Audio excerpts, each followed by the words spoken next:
ZSJ and Naito saving this show. I'm John Rethlin with my review, New Japan Pro Wrestling's G1 Climax 30 Night 4 event B block action. And like I did for Night 3, I'm going to start offering point totals at the end of every single review, just to catch people up and say, okay, hey, here are the scenarios, here's what we're going to come up with. It's going to be really interesting to see where we are just over halfway through, like Night 10, Night 11. Some good possible winners here. Unfortunately, I think it's going to be Jay White. But anyway, as for this show, that's a bit unfair to the rest of it because the main event wasn't the only good match, but there were a couple things I didn't like. What I did like, Yota Suji versus Yuya Mura. Nice young lion action. Both men are going to be big stars. Yuya does have some really good skills. Did a good leg lock at one point, but fell after a running power slam and a Boston Crab, and Yuya got tapped out, and that was good stuff. And then we have Sonata versus Hiroki Goto. Sonata's the most frustrating talent in New Japan because he's so gifted, he could be the top guy or at least close to the top, but he coasts too goddamn often. I don't want him to deliver 5-star matches all the time, but it's fucking frustrating. Am I crazy, or does Sonata coast too often? Let me know in the comments. And I like Goto. I've liked Goto since I was able to start watching New Japan live again, just a couple years ago. And Goto, even at this stage of his career, where he's, I'd say about plateaued. He's going to start heading down at some point because everybody does with age and with the mileage he has on his body. But he's still able to deliver great matches. I always enjoy watching Goto, especially in the G1 and in tournaments like this.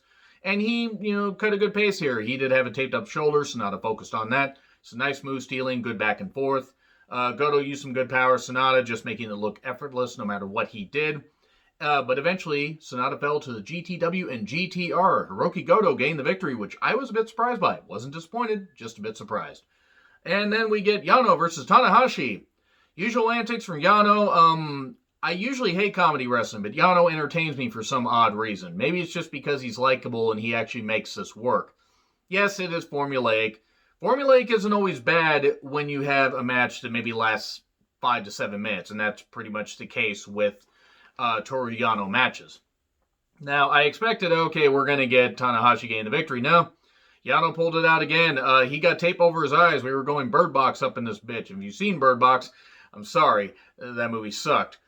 Yet he was able to hit a low blow and get a roll-up 1, 2, 3. And Toru Yano, continuing to roll in this tournament.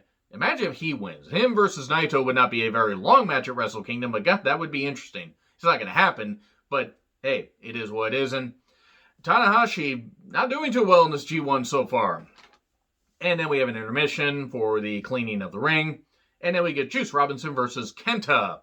This is pretty good. Still don't know what to make of Juice's gear, but at least it is different. It's a little more dialed down. Seems very motivated. I wonder why.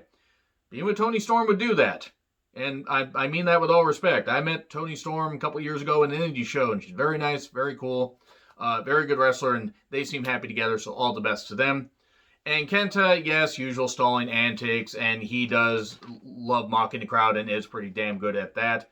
The action did pick up, about halfway through the match, so it got good. This isn't one of my favorite matches of the tournament, but certainly not bad. The issue I had with this show, the first 2 nights, I think, hit the perfect sweet spot of being over before 2.5 hours. And now, yes, if you include the backstage comments, they go over 2.5 hours. I usually watch those later. I watch those after I do the reviews. But what I like about these 6-match cards is you can get them over quicker. A couple of these matches felt like they could have ended a couple minutes sooner. That is my issue with some of modern wrestling, not just in America, but in New Japan. But that being said, the strikes got laid in at one point. Kenta just open palm slapping him. I mean, just good God, that was brutal. And then eventually, after trying to hit the GTS, couldn't hit it. Left hand of God twice, and then Pulp Friction 1, 2, 3. So Juice Robinson gained the victory over Kenta, and maybe he's going to get a shot at taking Kenta's briefcase for a U.S. title shot down the road, which would be interesting. Now, I did like how Milano was doing the boom, boom, the clap, the clap stomp, the Freddie Mercury stuff that Juice was doing. I did like how Milano was reacting to that. It was just really, really cool. I love Milano on commentary. I have no idea who the woman is. Let me know in the comments. I've heard her name once, but she has a lot of enthusiasm. But I have no idea who she is. But this is a good match. What wasn't a good match was the following one. Evil with Dick Togo or Dick to go. Yes, we've heard all those jokes before. Versus Yoshihashi.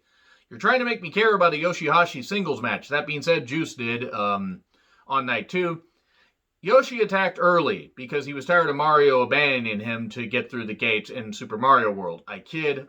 Look, Dick Togo interfering. I mean, Yoshi attacked with his cane, and then we got the usual stuff. This stuff with Evil just ain't fucking working. You can put all the smoke and mirrors that you want. It's not that Evil's bad, but the Bullet Club, just concept, theme, whatever, stable, even before the travel restrictions, was just barely there. Barely coherent, barely alive.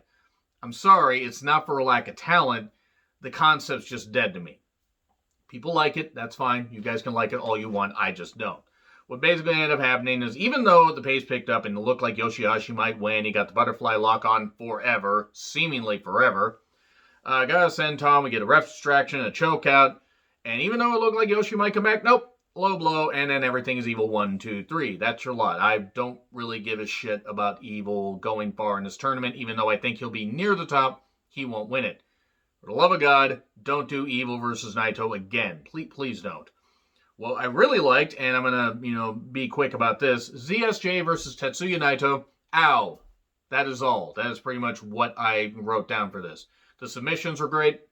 When they picked up the pace, doing, some big moves, it worked. Zack Sabre Jr. is a goddamn joy to watch. I can always enjoy watching his matches. He's fan-fucking-tastic.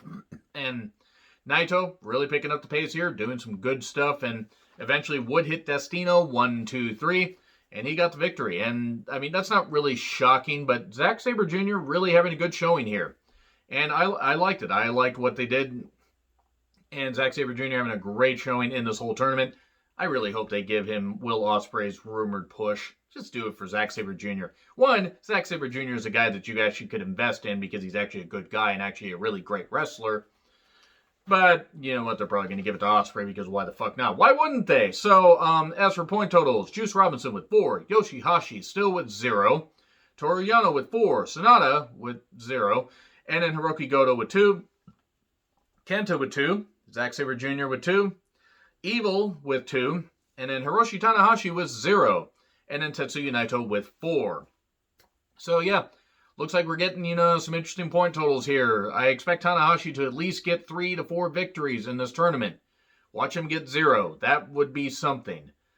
But anyway, agree, disagree what I said, like, share, subscribe, Twitter handle in the description. I'm John Rethlin. I'll see you soon.